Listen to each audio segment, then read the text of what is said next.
San Diego. Incredible enthusiasm. I'm going to start with a weird one. I've heard every year. Like, just throughout his career, just do it. You got a new look this year. Is this a camp look? Is this your Phil Jackson routine? I know. I didn't know if Phil did that. DeAndre's calling me long hair. Doesn't call me coach. Doesn't call me Mo. Just, hey, what's up, long hair? I don't know. You know, just kind of messing around some things, keeping it interesting, keeping people off balance a little bit. The funniest line I think I ever heard was going before the bubble. I had a shaved head. And then when we came back to playing, I had hair, and people like just assumed I had a shaved head because I couldn't grow my hair out. And a lot of people are like, duh, what? So, yeah, you know, just, you should have seen it a couple weeks ago. I was like a wild man. Yeah, my wife and kids kept on saying, like, what are you doing? So, I don't know. What do you think? Stay with it, change it up? I think it's a good look. Good look? I think it's good. I appreciate that. See? Give me confidence. Let's go. Fit in at the Grateful Dead concerts a little bit better here in about 10 years. Yeah, keep going, yes, yeah. So, no, it's not an ode to Phil Jackson. This is just me, you know, testing things out. Preseason, I'm still working on it. What have you learned about your team through 2 days of camp? You know, it's today was a little sloppy at times, more sloppy than yesterday. That's always a part of training camp. But like Justin Holiday, I thought looked really good today. Got him with that first unit some, and just his IQ, his ability to play off the ball, run the floor, and his multiple effort. He's long, he's active, contesting, running. I think Reggie Jackson's been playing well and that point guard of that second unit. And you know, we were like putting the teams together. We had our starters together from last year. And I said this morning, I said, I don't think our starters have missed a beat. I mean, it's just kind of like the ball's flying, making the right play. But I think we're in a good place mentally. You know, Michael tweaked his ankle a little bit today, but hopefully I don't think it's that serious. But you know, I just kind of like where we're at mentally and physically going into this training camp. And after 2 days, I think we're in a good spot. But our goal, once again, Adam, is we got to find a way as an organization to get better every day. And if we continue to work as hard as we're working, that'll continue to happen. I thought Michael had the most interesting comment at Media Day when he was asked about expanding his role, growing his game, and he said, we won a championship with me in this role. My job's to get better at the role I already have. It doesn't sound like something maybe he would have said a couple years back. Is there something you've seen in growth in him and his acceptance of the role and what he's contributing to this team this year and over the last year or so? Oh, by far, man. Last year was such a great year for Michael, but for me as a coach, it was so rewarding to watch him and that maturation you talk about, because he didn't fight it. You know, we talked to him about the little things, about just becoming the best defensive player you can be individually and as a team defender. And how many times did we talk about Michael after a game, the defensive game that he had, getting on the floor for loose balls, blocking shots, making plays at the rim, and then offensively getting used to playing without the ball. You know, his whole life he had the ball. He was the guy. And he bought into the role of, okay, I'm going to play off of Jamal and Nicole and everybody else and do my job to the best of my ability.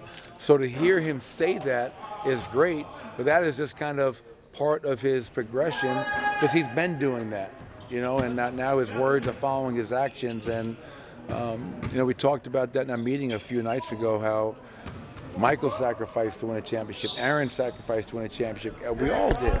And that's what winning takes, is everybody to sacrifice and to do your role to the best of your ability for that specific team. And I have no doubt that Michael will build on all the success he had last season.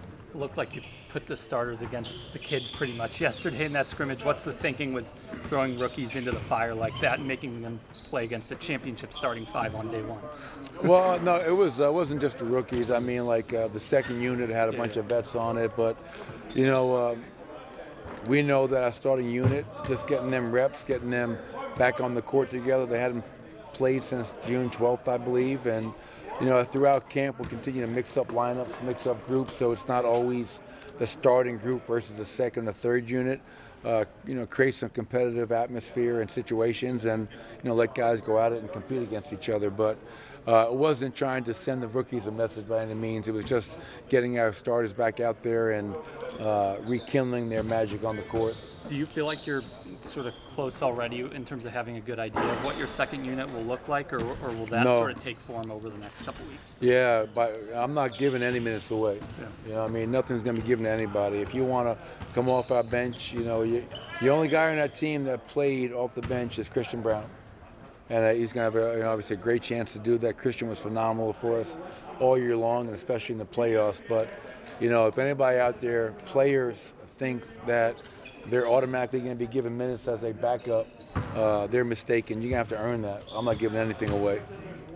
You joked about keeping people off balance. Are you a little surprised that you are still, and this team's still on the mind of the Lakers up there? They've talked a lot about you guys. Oh, they're talking about us? Yeah. Yeah. That was, what, like 4 months ago?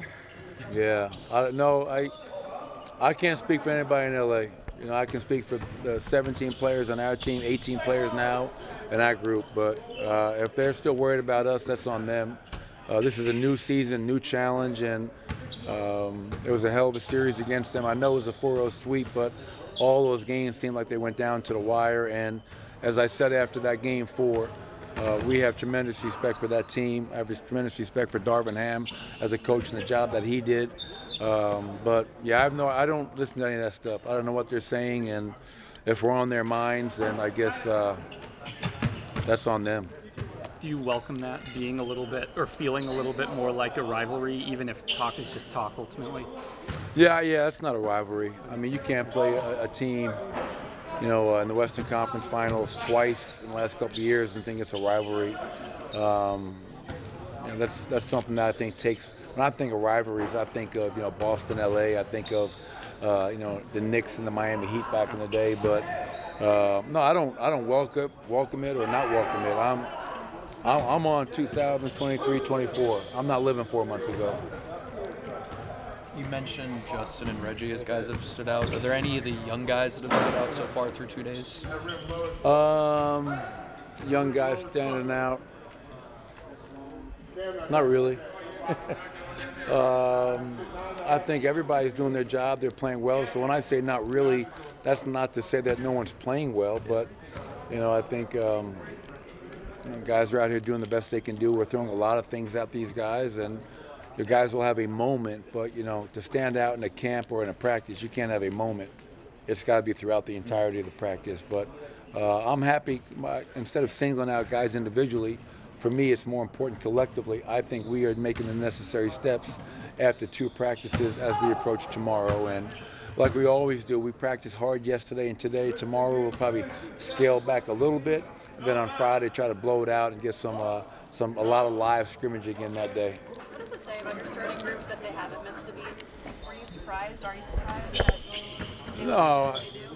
I mean, the best part about this summer was that coming into this camp, we knew Jamal was healthy. We knew Michael was healthy. There wasn't the, you know, kind of slowly bringing those guys back. You know, how is Jamal going to be? Like, those guys are healthy. That gives us a lot of confidence. That gives them a lot of confidence, Katie. But I think it speaks to just them understanding who they are as a unit, how effective they were, and why they were effective. The number of examples that we had in practice today, especially with that unit, of the ball movement. I mean, and just the ball flying around. It's a beautiful game when you play like that, generating wide open looks, guys being truly selfless and passing up good shots to get a really great shot for a teammate. And you know, that's kind of like in our DNA. And so I'm not surprised by it. It's just refreshing to be a part of that again. All right.